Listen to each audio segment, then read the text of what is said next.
నమస్తే, welcome to our channel. నేను మిషాల్ని. AP assembly సమావేశాలు జరగబోతున్న నేపథ్యంలో జగన్మోహన్ రెడ్డి మీటింగ్ పెట్టారు. ఆ మీటింగ్ లో ఏం జరగబోతుంది? మరోపక్క రాజధాని విషయంలో ఇప్పుడు సజ్జల రామకృష్ణ మీద సోషల్ మీడియా అంతా రచ్చ జరుగుతుంది. అయితే దీని మీద పూర్తిగా విశ్లేషించడానికి మనతో పాటు స్టూడియోలో ఉన్నారు ప్రముఖ రాజకీయ విశ్లేషకులు అడుసుమల్లి శ్రీనివాస్ గారు ఉన్నారు. వారిని అడిగి విషయాలను తెలుసుకునే ప్రయత్నం చేద్దాం. నమస్కారం సార్. నమస్కారం. సార్, ఈ నెల 18 తర్వాత అసెంబ్లీ సమావేశాలు జరగబోతున్నాయి. ఈ నేపథ్యంలోనే జగన్మోహన్ రెడ్డి మీటింగ్ పెట్టారు. మరోపక్క చూసుకుంటే ఇటు రాజధాని విషయంలో సజ్జల మీద సోషల్ మీడియాలో బాగా రచ్చ అయితే జరుగుతుంది. అసలు ఏం జరుగుతుందంటే ఏం చెప్తారు సార్? ఇప్పుడు అతను మీటింగ్ పెట్టడం అనేటువంటి సహజంగానే పెట్టుకున్నాడు. ఇప్పుడు అతని ముందు చాలా సవాళ్ళు సమస్యలు ఉన్నాయి. ఏంటంటే మద్యం కేసు, ఆ సిట్ దర్యాప్తు బృందం మెల్లమెల్లగా పాక్కుంటా ఆయన గడప ముందుకు వచ్చి ఆగింది. సునీల్ కుమార్ రెడ్డి వరకు వచ్చేటప్పటికి, అలాగే చెవిరెడ్డి భాస్కర్ రెడ్డి ఆ మనీ డిస్ట్రిబ్యూషన్ విషయం, కొంతమంది మొన్న గత ఎన్నికల్లో కంటెస్టెంట్స్ దగ్గరికి వెళ్ళిన విషయం వచ్చింది. అంటే ఈ రాష్ట్రంలో చాలామంది ఎమ్మెల్యేలకి పోటీ చేసిన వాళ్ళకి, వాళ్ళ అభ్యర్థులకి అందరికీ డబ్బు చేరిన ఆ బొమ్మ కూడా ఉంది. వాళ్ళ సీరియల్ కింద రిలీజ్ చేస్తారు అవన్నీ. కాబట్టి చాలామంది లోపల పోతారు. వాళ్ళందరికీ గుండె జల్లు మంది అవ్వడం. ఇప్పుడు వాళ్ళు ఏమనుకుంటున్నారంటే వీళ్ళే లోపల పోతారేమో అనుకుంటున్నారు. వాళ్ళు లేదురా బాబు మీ దగ్గర కూడా వస్తాం అన్నట్టుగా వీళ్ళు ఒక హింట్ ఇచ్చారు. కాబట్టి వాళ్ళందరికీ కూడా గుండె జారిపోయి ఉంటుంది. నెక్స్ట్ మొన్న కాన్క్లేవ్లో రాజేంద్రనాథ్ రెడ్డి గారు, ఈయన సజ్జల రామకృష్ణారెడ్డి ఇద్దరు మాట్లాడారు. అక్కడ ఇక్కడే ఉంటుంది అమరావతి అన్నట్టుగా, అమరావతి నుంచే పరిపాలిస్తాడు అన్నట్టుగా మాట్లాడాడు. అది ఏమీ పెద్ద వాల్యూ లేదు. అతను మాట్లాడినంత మాత్రం అది ఏం జరగదు. అతని మాటకు విలువేం లేదు. జగన్మోహన్ రెడ్డి వాయిస్ ఏమీ కాదు. ఇతను నువ్వెవడో మాట్లాడడం అనేటువంటి వచ్చి కథనాలన్నీ కూడా ట్రాష్. ఊరికే ఆ షో చెప్పుకుంటున్నారు అంతే. వాళ్ళు అది పెద్ద సమస్యే కాదు. దాని గురించి అలా మనం ఆలోచించక్కర్లేదు, మాట్లాడక్కర్లేదు. వాళ్ళు ఏం మాట్లాడినా విలువ లేదు. ఎందుకంటే గత ఎన్నికలప్పుడు కూడా ఇక్కడే ఉంటుంది రాజధాని, ఇల్లు కట్టుకున్నాను, మీకు పెన్షన్లు పెంచుతాను, గజాలు పెంచుతాను, ఇలాంటి కౌరులు చెప్పాడు అతను. తర్వాత వాళ్ళు ఏం చేశాడో చూసాం. కాబట్టి ఇప్పుడు రాజధాని గురించి ఏం మాట్లాడినా మన పరిగణలో తీసుకోకూడదు. అతను వెనక్కి వెళ్ళిపోయి ఇక్కడే ఉంటుంది రాజధాని అన్నా నమ్మకూడదు. ఇక్కడ ఉండదంటే నీకు అసలు వస్తాయి కదా ఏమన్నా జరిగిందని చెప్పి వాళ్ళు భయపడకూడదు. అతను అమరావతి రాజధానికి వ్యతిరేక, అమరావతికి వ్యతిరేక అంతే. ఆంధ్రప్రదేశ్లో రాజధాని ఒక మంచి నగరం ఉండడానికి అతనికి ఇష్టం లేదు. కుళ్ళు బుద్ధి, అసూయ, ఈర్ష్య చూడలేడు. అతని బుద్ధి వక్రం తొక్కేది చక్రం అన్నట్టుగా అతను అది ఏమి నచ్చదు. రాష్ట్రం అంతా అడుక్కు తింటూ ఉండాలి. ఇతను ఏమన్నా అధికారంలోకి వచ్చి రూపాయి పడితే తీసుకునేలాగా ఉండాలి. ఇది ఆ ముఠా నాయకుల యొక్క మనస్తత్వం. కరుడు గట్టిన ఫ్యాక్షనిస్ట్ అతను. వాళ్ళకి పెత్తనం కావాలి, అధికారం కావాలి, ఆ రెండు కావాలంటే డబ్బు కావాలి. దీనివైపే పనిచేస్తారు సింపుల్గా. దాని గురించి వేరే అసలు డిస్కషన్ అనవసరం. ఇప్పుడు ఎందుకు సమావేశం పెట్టాడంటే అసెంబ్లీ సమావేశాలు ఉన్నాయి.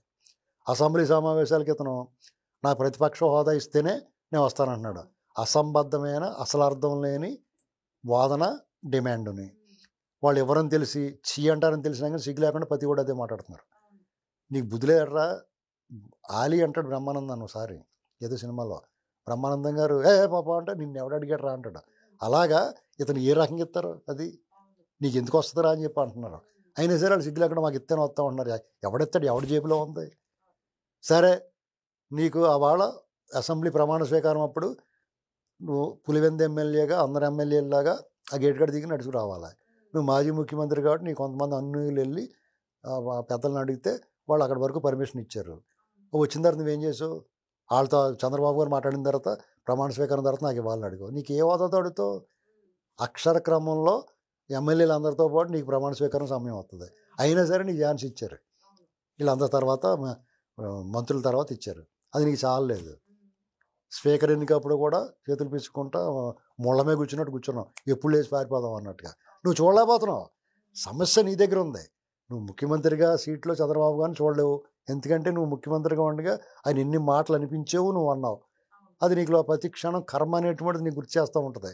అలాగే పవన్ కళ్యాణ్ గారిని ఎంత దారుణంగా దుర్భాషలు ఆడించావు, ఆయన ట్రోల్ చేయించావు, నువ్వు మాట్లాడావు. అలాగే లోకేష్ గారిని ఎదురుగుండా స్పీకర్ అయ్యన్ పాత్రుడు గారు ఆయన మీద చేసిన దౌర్జన్యం, అలాగే రఘురామకృష్ణరాజు గారిని ఏకనాక చంపించేస్తాను చూసావు. వాళ్ళందరినీ ఎదురుగుండా కూర్చుండగా ఎలాంటి లైన్ హార్టెడ్ ఉన్నవాడు కూడా కూర్చోలేడు ఇంత దుర్మార్గం చేసి. చంద్రబాబు నాయుడు గారు అటువంటి దుర్మార్గాలు చేయలేదు కాబట్టి ఒకే ఒక్కడు నిలబడి ఉన్నాడు అక్కడ. మీ అందరు 151 మంది ఉంటే ఆ దమ్ము ధైర్యం నీ దగ్గర ఎక్కడ ఉంటుంది?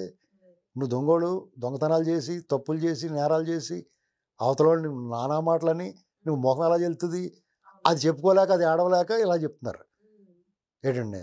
ఒకవేళ నిజంగా వీళ్ళు చాలా మంచోళ్ళు కాబట్టి సర్లేవయ్యా ప్రతిపక్ష హోదా ఇస్తామన్నారు అనుకో, నువ్వు నెక్స్ట్ టైం అడుగుతావు 40% ఓట్లు ఉన్నాయి కదా నాకు 10 రోజులు ముఖ్యమంత్రిగా ఉంటానంటావు.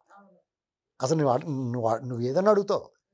సిగ్గు శరం మానవ మర్యాద సంప్రదాయం ఏమీ తెలియదు కాబట్టి ఇది ముందులోనే తుంచేయాలి. నీకు పని చూసుకోరా బాబు అని. ఇప్పుడు వీళ్ళు ఏం చేశారంటే రఘురామకృష్ణరాజు గారు కానీ స్పీకర్ అయ్యన్ పాత్రుడు గారు కానీ వీళ్ళు ఆహ్వానించారు. ప్రభుత్వ పెద్దలందరూ కూడా ఆహ్వానించారు. నువ్వు రావయ్యా బాబు, నీ సమస్యలు ఏమన్నా ఉంటే అసెంబ్లీలో చర్చించి మేము ఏమైనా తప్పు చేస్తే నిలదీయి, ప్రజల కోసం ఫైట్ చెయ్యి, ప్రజల సమస్యలను ప్రస్తావించు. నీతో పాటు 10 మంది ఎమ్మెల్యేలు ఉన్నారు. మీ నియోజకవర్గాల సమస్యలతో పాటు రాష్ట్రంలో ఒక పార్టీ కాబట్టి మీది ఆ పార్టీకి అధ్యక్షుడు కాబట్టి నువ్వు ఎమ్మెల్యేగా పులివెందుల ఎమ్మెల్యేగా మాత్రమే కాకుండా రాష్ట్ర సమస్యలన్నింటిని కూడా ప్రస్తావించు వాళ్ళందరి తరపున అని చెప్పి అడుగుతున్నారు. వీళ్ళు అడుగుతున్నారు తిరిగి మమ్మల్ని అడుగని. అలాగే స్పీకర్ గారు డిప్యూటీ స్పీకర్ గారు ఇద్దరు కూడా మీరు రావాలి, రాకపోతే కనుక మీకు ఇబ్బంది ఉంటుంది, 60 రోజులు మీరు రాకపోతే ఆటోమేటిక్గా సీట్లు ఖాళీ అని చెప్పి రఘురామకృష్ణరాజు గారు చెప్పారు. మీరు దొంగసాటుగా వచ్చి సంతకాలు పెడితే పని జరగదు, మీరు డైరెక్ట్గా వచ్చి సంతకాలు పెట్టాలి, అక్కడ హాజరు అవ్వాలి అని చెప్పారు స్పీకర్ గారు. ఇంకో అడుగు ముందుకేసి మీరు అక్కడ పని చేయకుండా డబ్బులు ఎలా తీసుకుంటారో, మీరు అందరికీ ఆదర్శంగా ఉండాలి. ముఖ్యమంత్రి చేసిన ఆయన, మంత్రులు చేసిన వాళ్ళు ఉన్నారు. మీరు మీ బాధ్యత, మీ నియోజకవర్గం తరపున ఎమ్మెల్యేగా ఎన్నికై ప్రజలకు బాధ్యత వహించాల్సిన వాళ్ళు మీరు అక్కడ హాజరు అవ్వకుండా మీ జీతభత్యాలు ల్యాప్టాప్లు అవి ఎలా తీసుకుంటారు. కాబట్టి అవన్నీ వెనక్కి చేయాలి. మీరు రాకపోతే వస్తే పర్వాలేదు, ఇన్నాళ్ళు రాలేదు కాబట్టి ఈ డబ్బు కట్టేసి ఇక్కడి నుంచి వస్తామండి. ఇప్పుడు లాస్ట్ ఆఫ్ పే ఉద్యోగులకు ఒకటిని మీకోటినా అంటే మీరు అసలు అసెంబ్లీగా హాజరు అవ్వకుండా మీరు ఏ రకంగా సిగ్గుందా, అసలు బుద్ధి ఉందా మీకు, ఎలా తీసుకుంటారు? ఇది దీని మీద నిర్ణయం తీసుకోవాలి. ఇప్పుడు సరే మేము వద్దాం అనుకుంటే వచ్చి తూతూ మంతరంగా వచ్చి సంతకం పెట్టేసి పోతే మీ అంత నీచ నికృష్టులు ఇంకోళ్ళు ఉండరని చెప్పేసి మనం గట్టిగా చెప్పచ్చు. ఎందుకంటే ప్రజాస్వామ్యంలో మిమ్మల్ని నిలదీస్తాం. ఖచ్చితంగా ప్రజాప్రతినిధులు అయి ఉండి మీరు వచ్చి తీరాలా, రాకపోతే వదులుకోవాలా. ఈ రెండాట్లు ఏదో ఒకటి నిర్ణయించుకోవాలా. ఏమి నిర్ణయించుకోకుండా మేము ఎమ్మెల్యేలుగా ఉంటాం, అన్ని తీసుకు తినేస్తాం, ప్రజల సొమ్ము అప్పనంగా తింటాం అని చెప్పేసి మీరు ఇలా మాట్లాడితే ఖచ్చితంగా అంటాం. మీరు మీ బాధ్యత నిర్వర్తించండి. ఇప్పుడు మీరు రావడానికి ఇష్టం లేదనుకోండి, ఇంట్లో దొంగండి మానేసి, రాజకీయాలు మానేసి మళ్ళీ ఎలక్షన్ వచ్చినప్పుడు రండి. అప్పుడు ప్రజలకి ఏమైనా ఉంటే వేస్తారు, లేదంటే అసలు పొమ్మంటారు. అంతేగాని మేము ఎమ్మెల్యేగా ఉంటాం, చైన్ స్నాచర్స్ దగ్గరికి వాళ్ళ దగ్గరికి వెళ్ళి ఆ సమస్యలన్నీ నువ్వు అక్కడ ప్రస్తావించవయ్యా. అసెంబ్లీకి వచ్చి అక్కడికి ఉన్న తీరిగి అసెంబ్లీ రావడం లేదా, ప్రజల పట్ల బాధ్యత ఉండొద్దా? నీ భయాన్ని చెప్పు. నన్ను ట్రోల్ చేస్తారేమో, నాకు భయం వేస్తుంది, అచ్చెన్నాయుడు గారిని చూస్తే నన్ను ఎత్తి ఆతలు పడతాడేమో భయం వేస్తుంది, ఇలాంటివన్నీ చెప్పు. ఆయన ముందు నువ్వు నిలబడలేకపోతున్నావు, ఆయనకి నీకు ఆస్తి మత్స్యకాంతరం తేడా ఉంది, ఆయన తెత్తుంటాడో అన్న భయం ఉందనుకో. ఇప్పుడు కొంతమందికి నీళ్లు చూస్తే ఫోబియా ఉంటుంది, హైడ్రోఫోబియా. కొంతమంది బాగా ఎత్తి చూస్తే ఫోబియా ఉంటుంది. కొంతమంది తన పక్కన బాగా ఎత్తుకున్న దృఢంగా ఉన్న వాళ్ళు నిలబడితే ఫోబియా ఉంటుంది. అలాంటి భయాలు ఉన్నాయని చెప్పు. లేదంటే రఘురామకృష్ణరాజు గారిని చూడలేకపోతున్నానని చెప్పు. అక్కడ చంద్రబాబు నాయుడు గారిని అక్కడ అంత పెద్ద మంచితనాన్ని, అంత మంచితనాన్ని నేను భరించలేకపోతున్నానని చెప్పు. లోకేష్ నీకన్నా చాలా అందంగా బాగుంటాడు కాబట్టి నేను ఈర్ష్యపడుతున్నానని చెప్పు. పవన్ కళ్యాణ్ గారిని చూస్తే ఆ మర్యాద వినయం చూసి నాకు సిగ్గేస్తుందని చెప్పు ఓపెన్గానే. సార్, జగన్మోహన్ రెడ్డి బయట ప్రెస్ మీట్లు పెట్టినంత సమయం నాకు అసెంబ్లీలో ఇస్తే నేను వస్తాను కదా అని వ్యాఖ్యలు చేశారు. ఇప్పుడు పొద్దున్నే శాతం దాకా వాగుతానంటే టైం ఇస్తారు వాళ్ళు. మీరే ఎవరు కదా మాకు 10 నిమిషాల కన్నా ఎక్కువ ఇస్తారో, నీకు ఎంత సమయం ఇవ్వాలో అంత ఇస్తారు. చాలా వాల్యుబుల్ టైం. నీలాంటి పనికిమాల సంభాషణలకి, ప్రసంగాలకి ఎవడెవడో. నువ్వు అర్థవంతమైన నీకున్న సమయం లోపల నువ్వు మాట్లాడాలి. అప్పుడు నీ స్పీకర్ తమ్మినేని సీతారామన్ చేత ఎలా మాట్లాడిచ్చావు? స్పీకర్ స్థానంలో కూర్చుని ఆయన ఎంత దారుణంగా హ్యూమిలేట్ చేశాడు చంద్రబాబు గారు. వాళ్ళని ఆయన దగ్గర మంత్రిగా పనిచేసి వాళ్ళు ఆవిడ చిరగొడేస్తుంటే కూడా చంద్రబాబు గారు కాపాడారు. ఇలాంటివన్నీ మర్చిపోయి, విశ్వాసము లేనివాడు, కృతజ్ఞత లేనివాడు మణిజన్మ ఎత్తినా కానీ మణిజన్మ కాదు. ఎందుకంటే ఆ మనిషి రూపంలో ఉండొచ్చు, మణిజన్మ ఎత్తి ఉండొచ్చు, కానీ ఇలాంటి లక్షణాలు కొన్ని ఉండాలి. ఏమీ లేకుండా వ్యవహరించిన మనుషులు నేను ఎక్కడ పెట్టుకున్నావు, ఇవాళ నువ్వు అన్నీ నీకు ఎదురవుతాయని భయం నీకు. ఖచ్చితంగా చాలా మంచివాడు, మీలాగా నీచులు కాదు, మీలాగా వాళ్ళు దుర్భాషలు ఆడరు. ఖచ్చితంగా సమస్యలు నువ్వు ఏదైనా సమస్య అన్నావు అనుకో, నువ్వేదో ఒక సమస్య ఎత్తుతావు. ఖచ్చితంగా నువ్వు అది చాలా లోపం చేసి ఉంటావు. అక్కడ నీ తప్పులు 100 వస్తాయి ఇతలకి. ఒక్కటి చెప్తే నువ్వు 100 ఉంటాయి అక్కడ. కాబట్టి నీకేం ముఖం చల్లుతావు. ఇవన్నీ ఆలోచించుకుని నేను రానని చెప్పేసి ఎందుకు ఏడుతున్నావు అంటే ఎగదొప్పడానికి అన్నానంట. వంకలేనట్టు డొంకెట్టుకున్నానంట. తాటిటి ఎందుకు ఎక్కామంటే తోళ్ళగట్టు కోసం అన్నాడంట. ఇలాంటి సాగులన్నీ చెప్తున్నాడు అతను. కాబట్టి ఈ మీటింగ్ పెట్టుకుని ఏం చేద్దామన్నా బాబు అని అడుగుతున్నాడు. ఇప్పుడు ఆ ఎమ్మెల్యేలు ఏమంటారంటే బహుశా ధైర్యం వచ్చి ఉంటే వాళ్ళకి ధైర్యం ఉంటే మనం వెళ్దామని చెప్తారు. ఒకవేళ ఇతను అయినా సరే అదే మాట మీద నడకుండా వెళ్ళొద్దని బయటకు వచ్చిన తర్వాత మరి మనం వెళ్ళిపోతాం బాబు అధ్యక్ష అనాలని ఉంది నాకు అని చెప్పుకుంటారు. వాళ్ళు వెళ్తారు. లేదంటే వాళ్ళు ఒకవేళ మళ్ళీ ఎలక్షన్ వచ్చింది అనుకోండి, ఓటు ఏమని ఎలాగ అడుగుతారు, ఏ ముఖం పెట్టిన అడుగుతారు, ఏం చేద్దామని అడుగుతారు, నువ్వు అసెంబ్లీకి వెళ్ళినాడు నీకు ఎందుకురా ఓటు వేయడం అని అడుగుతారు ప్రజలు. కాబట్టి ఇలాంటివన్నీ దీంతో పాటు ఈ పాము వచ్చేసింది కదా అక్కడికి, మామూలు ఇద్దరిని అరెస్ట్ చేస్తారు. ఓ పక్కనే సునీత ఆవిడ 8 వారాలు టైం ఇచ్చారు. ఇక మేము తిరిగి రోడ్ల మీద తిరిగి రికార్డ్ డ్యాన్స్ అంతా అయిపోయింది, ముగిసిపోయింది, ఇంకా మేము లోపల పోవాలని జాగ్రత్తలు అప్పచెప్తారు పార్టీకి. ఎవరికి అప్పచెప్దామని వాళ్ళ ఇంట్లోనే కొల్లేరైపోయి ఉంది. సజ్జల రామకృష్ణారెడ్డి కొడుకున్నాడు, చెవిరెడ్డి భాస్కర్ రెడ్డి ఉన్నాడు, కొడుకు ఉన్నాడు. కరుణాకర్ రెడ్డి రేపో మాపో వెళ్ళిపోతాడు తిరుపతి నుంచి. ఎందుకంటే అతను టీడీఆర్ బాండ్ ఇంకా తీయలేదు. వాళ్ళు ఆ ఫైల్ ఎలా దులిపి తీసిన వెంటనే వీళ్ళు బొమ్మలు వస్తాయి. ఇప్పుడు వైసీపీ మొత్తం అంటే ఏపీలో ఖాళీ అయింది సార్. ఎమ్మెల్యేలు మొత్తం కేడరే ఆందోళన చెంది ఈ కాడి నుంచి వాళ్ళు పార్టీ సమావేశాలని జైలు పెట్టుకుంటున్నాయి.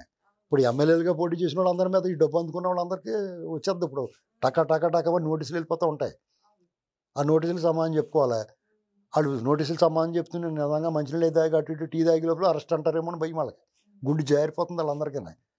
నారాయణ స్వామి గారు కూడా అటు ఇటు ఏం మాట్లాడాలో తెలిసేది ఆయనకి. నాకేం తెలుదండి బాబు అంతా వాళ్ళే అంటున్నాడు. వీళ్ళు అలాగంటారు.